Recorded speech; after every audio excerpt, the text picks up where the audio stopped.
Hello students. Today we will solve all the examples and questions of chapter 1, a square and a cube of class 8 mathematics. Let's begin with an interesting puzzle called the locker puzzle.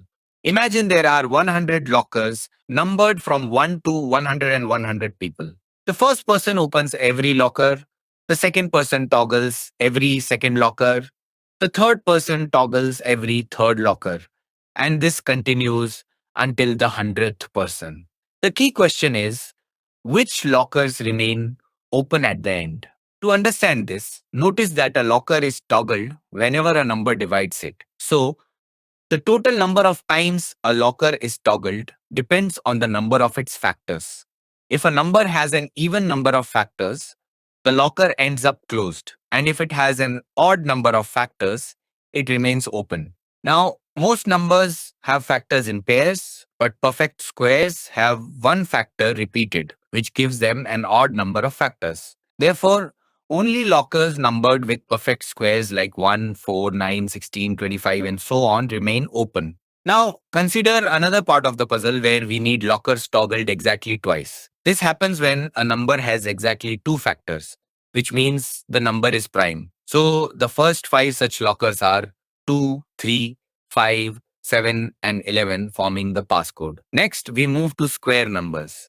A square number is obtained when a number is multiplied by itself, written as n squared. Examples include 1, 4, 9, 16, and so on. There are important patterns in square numbers. For example, the unit digit of a perfect square can only be 0, 1, 4, 5, 6, or 9. Also, if a number ends in 4 or 6, its square will always end in 6. Another important property is about trailing zeros. If a number has n zeros at the end, its square will have 2n zeros. This means perfect squares always have an even number of trailing zeros. Another interesting pattern is that the difference between consecutive square numbers is always an odd number.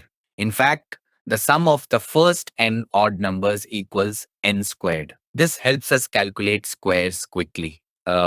For example, if we know 35 squared is 1225, then 36 squared can be found by adding the next odd number, which is 71, giving us 1296. We can also use this method to check whether a number is a perfect square by subtracting consecutive odd numbers until we reach 0.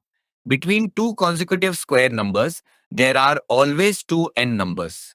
Also, the sum of two consecutive triangular numbers always forms a perfect square.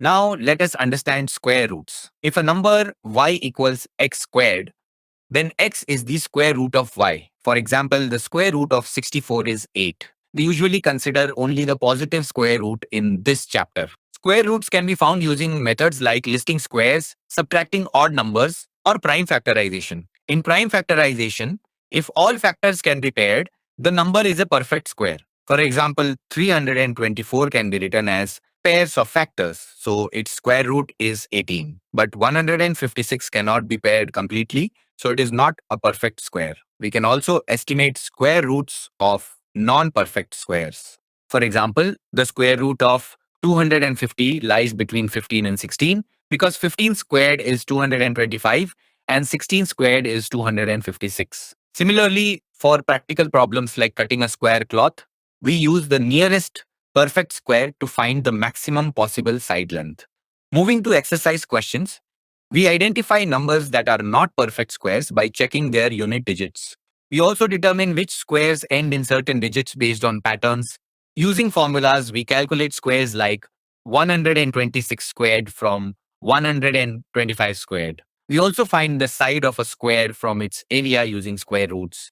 For problems involving divisibility, we use LCM and ensure all prime factors appear in pairs to form perfect squares. Similarly, we find the smallest number to multiply to make a number a perfect square. We also calculate how many numbers lie between two square numbers using the formula 2n. In pattern-based questions, we observe relationships like a squared plus b squared plus ab squared equals ab plus 1 squared. For visual problems, we count total squares and express them in prime factorized form. Next, we move to cubic numbers. A cube is obtained by multiplying a number 3 times by itself. Examples include 1, 8, 27, 64, and so on. Unlike squares, cubes can end in any digit from 0 to 9. However, cubes always have trailing zeros in multiples of 3. A famous example of cubes is the number 1729, known as the Hardy-Ramanujan number. It is the smallest number that can be expressed as the sum of two cubes